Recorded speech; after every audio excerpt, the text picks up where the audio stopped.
और देखिए इस बीच अहम खबर, ईरान हमले पर अमेरिका के रक्षा मंत्री का बयान सामने आया है। रक्षा मंत्री लॉयड ऑस्टिन ने कहा, हम युद्ध में इजराइल के साथ खड़े हैं। अमेरिका ने अपनी प्रतिबद्धता का इजहार किया है। एक बार फिर ईरान के इजराइल पर हमले की हम निंदा करते हैं। अमेरिका ने निंदा की है। यूएस की सेना ने मध्य पूर्व में ईरानी हमले को नाकाम किया, यह दावा कर रहा है अमेरिका।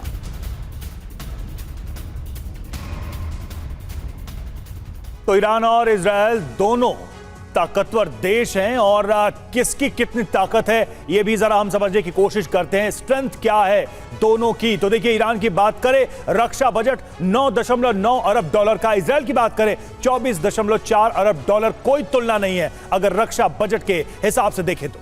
जी हां, कुल विमान देखिए, ईरान के पास 551, यहां पर भी इजराइल का पलड़ा भारी, 612 विमान इजराइल के पास। लड़ाकू विमान देखिए, ईरान के पास 186 और इजराइल के पास 241। इजराइल का पलड़ा यहां भी भारी। हेलीकॉप्टर्स ईरान के पास भी 129 और ताज्जुब की बात यह कि इजराइल के पास भी 129। टैंकों की बात कर ली जाए तो ईरान के पास 1996 टैंक्स मौजूद हैं। यहां पर ईरान का पलड़ा भारी है। इजराइल के पास 1370 टैंक ही मौजूद हैं ईरान की तुलना में। बख्तरबंद गाड़ियों की बात करें, वाहनों की बात करें, ईरान के पास 65,765 बख्तरबंद वाहन हैं। इजराइल के पास 43,407 बख्तरबंद वाहन हैं। ऐसे में ईरान के पास ज्यादा बख्तरबंद वाहन नजर आ रहे हैं। जी हां, मोबाइल रॉकेट प्रोजेक्टर का जिक्र अगर कर लिया जाए तो 775 ईरान के पास और सिर्फ 150 इजराइल के पास। तो ईरान और इजराइल की ताकत क्या है, इन आंकड़ों से अंदाजा लगता है। पनडुब्बियों के मामले में भी ईरान कहीं आगे है, कोई तुलना नहीं। 19 पनडुब्बियां ईरान के पास, इजराइल के पास 5 पनडुब्बियां हैं। तो इस तुलना में भी इजराइल पीछे नजर आ रहा है ईरान से।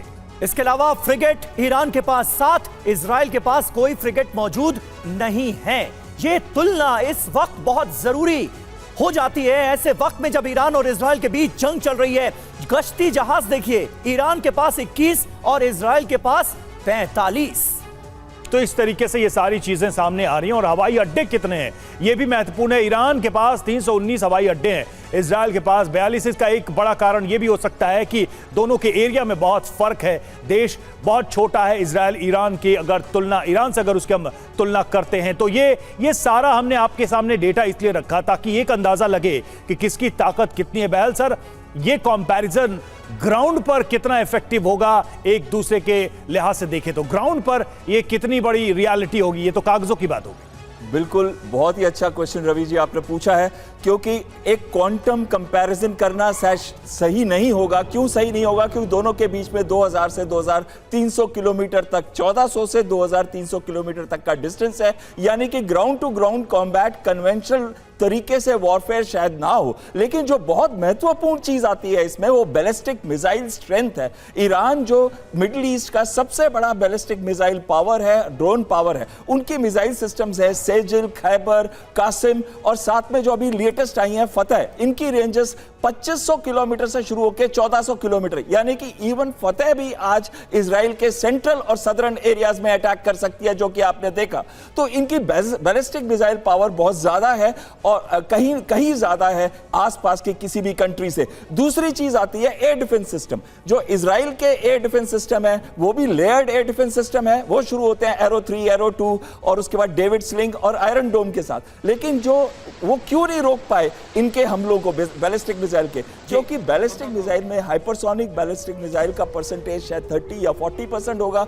उतने मिसाइल्स को इंटरसेप्ट करना बहुत मुश्किल था। दूसरा है कॉन्सेंट्रेशन में आए, सैचुरेट कर दिया इन्होंने एयर डिफेंस को। उसकी वजह से भी जो 90% सिंगल शॉट किल प्रोबेबिलिटी होती है वो डिग्रेड हो जाती है। और इसी वजह से यह तुलना की जा रही है कि शायद 30 से 40% जो बैलिस्टिक मिसाइल्स हैं वो हिट कर चुकी हैं। अगर जो रिएक्शन इजराइल कर सकता है, वो अपने हवाई जहाज यूज कर सकता है, वो अपनी मिसाइल्स यूज कर सकता है, वो अनकन्वेंशनल तरीके यूज कर सकता है, जैसे कि उसने किया पेजर्स हमले में या वॉकी टॉकी हमले में, या फिर वो कोवर्ट ऑपरेशन कर सकता है। तो कहीं ना कहीं हमें ये चीजों को ज्यादा देखना पड़ेगा रादर देन क्वांटम कंपैरिजन करने के लिए। ठीक बात है, बिल्कुल चर्चा का सिलसिला तो जारी रहेगा, लेकिन बड़ी खबरें लगातार आ रही हैं। ईरान के आर्मी चीफ ने दे दी है धमकी, इजराइल को प्रयोग भारी पड़ेंगे, इजराइल में सब कुछ तबाह कर दिया जाएगा। ये कहा है ईरान के आर्मी चीफ ने, ये बहुत बड़ी धमकी है। ईरान पर हमला किया तो पछताना पड़ेगा। ये इजराइल को ईरान की सबसे बड़ी धमकी।